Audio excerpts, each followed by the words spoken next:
So today I'm joined by Sean Wanigasekera, and he is a CWU alum, even has his shirt on there. He studied public relations and economics at CWU and graduated in 2013. And now he is working as a manager of global supply chain for Levi Strauss. So welcome, Sean. Thanks for being here. Thank you, Jesse. Thank you. It's great to be here. All right. So I'm going to just jump into the question. So how is it that you got the job that you have now? So obviously, the career path has been not a difficult one if you don't want to make it difficult. Right after school, I joined, I worked as a contractor for the Department of Defense, which was very different. But at the end of the day, it's always about networking. It's always about meeting people, no matter where you meet them. You don't need to, you can meet anybody from a career fair to a Taco Bell, right? But that's at the end of the day, you meet the right people at the right place and they'll put you in the right direction. So I got this job. I was actually visiting one of my family members here on my way back from a job in Hawaii. And then through my auntie there, I met one of her friends who worked for Levi Strauss, and he was intrigued by all the work that I was doing and asked if I would ever want to join the private sector. And so I said, I'll think about it. And 8 months later, I was here. You didn't just jump right into this position, did you? Did you No, have some positions before this one? Yes. So I actually joined as just a regular analyst. It's people who are in business or in supply chain or in economics in general. There are two types of, they said, an analyst or a planner.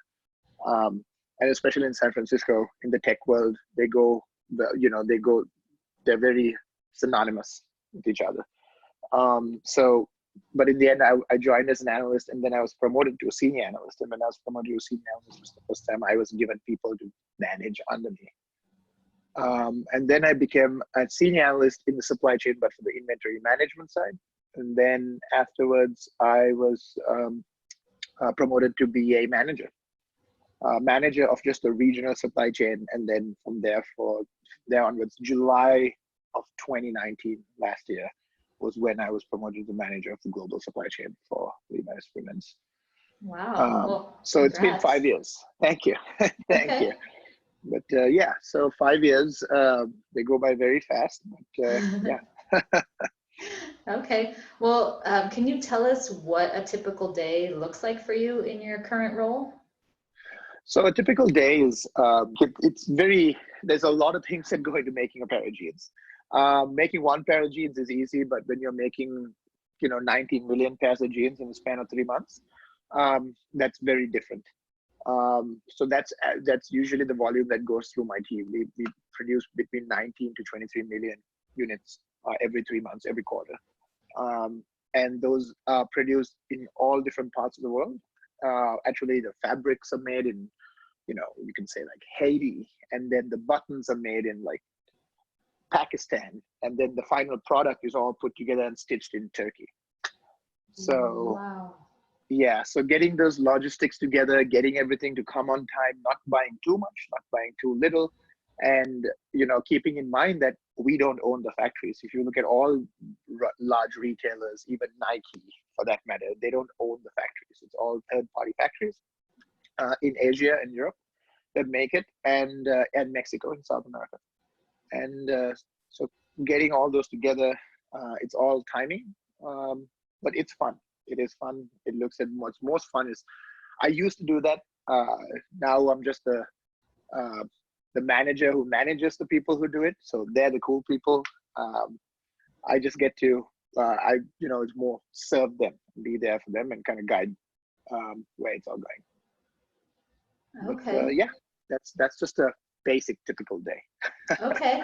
Well, what about the details? Like, take us through, like, from the time you start in the morning to the time the day finishes. What kinds of tasks are you doing? The one nice thing that I think is most people don't like it. The thing is, my typical day is 24 hours. So I have calls at 3 a.m. I have calls at 9 a.m. I have calls at 7 p.m. Again, it's a global role. So it depends on, where you're having calls with different people in different countries. I also have it. So out of my team of people, I manage people in our offices in Singapore, Hong Kong, and Brussels, Belgium too. So, and then I have my other team that sits with me here.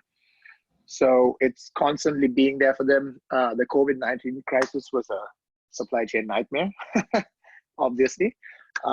Factory shut down, stores shut down. We didn't know, should we make? Because if we make it, what's the point? People aren't going to buy it. Where are we going to keep it?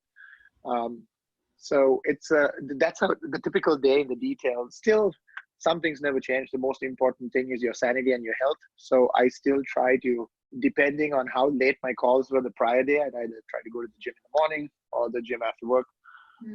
But no matter how good or you are, how intelligent you are, if you don't take care of yourself, you're never going to take care of other things for you.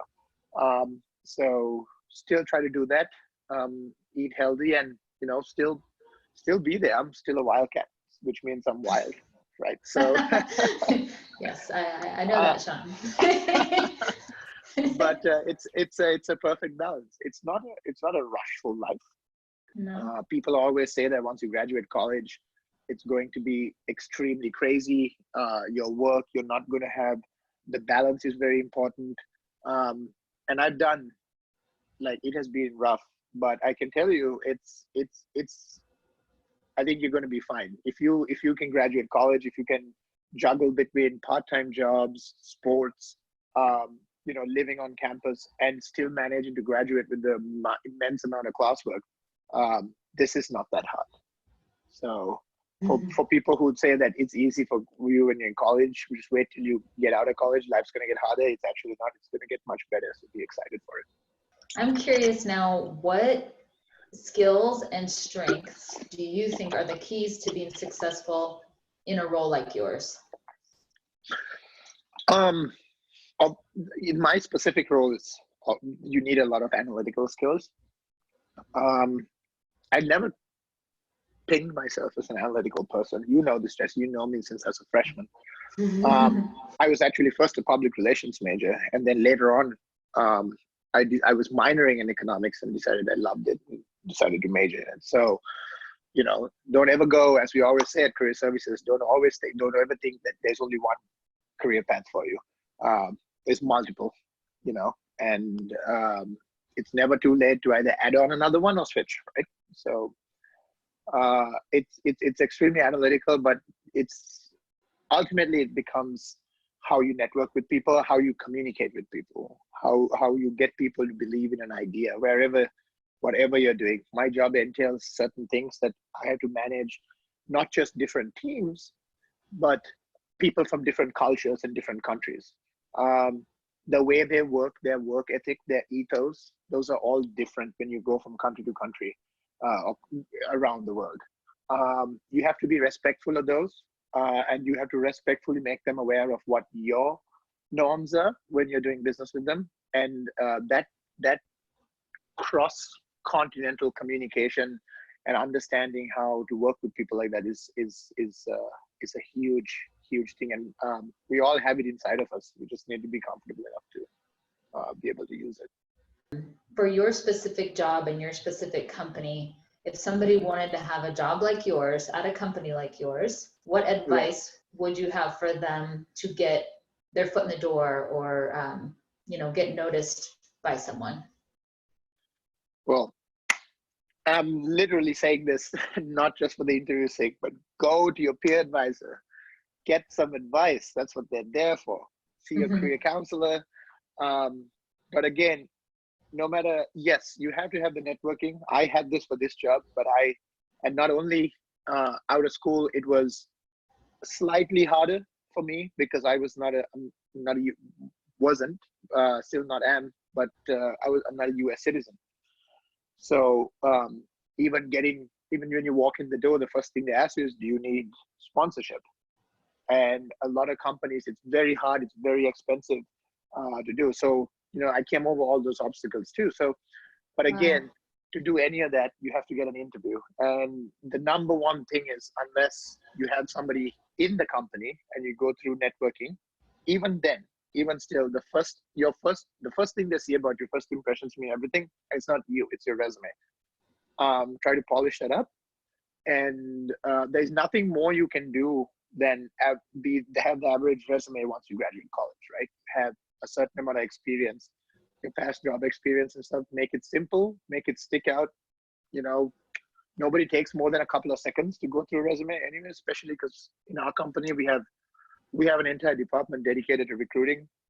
They go to universities and stuff, but they don't hire, they recruit. It's our job. It's up to me or whoever my planners are or my other managers. If you want to come, they'll have to. We are the ones who are going to give you the job. We need to see if you're fit. The recruiters put you in front of us, and the first thing they put in front of us is not you. They put your resume out. And to me personally, in anywhere between 40 seconds to a minute, if I can get a complete educational and technical read on you through your resume, it's definitely not something that's going to help you.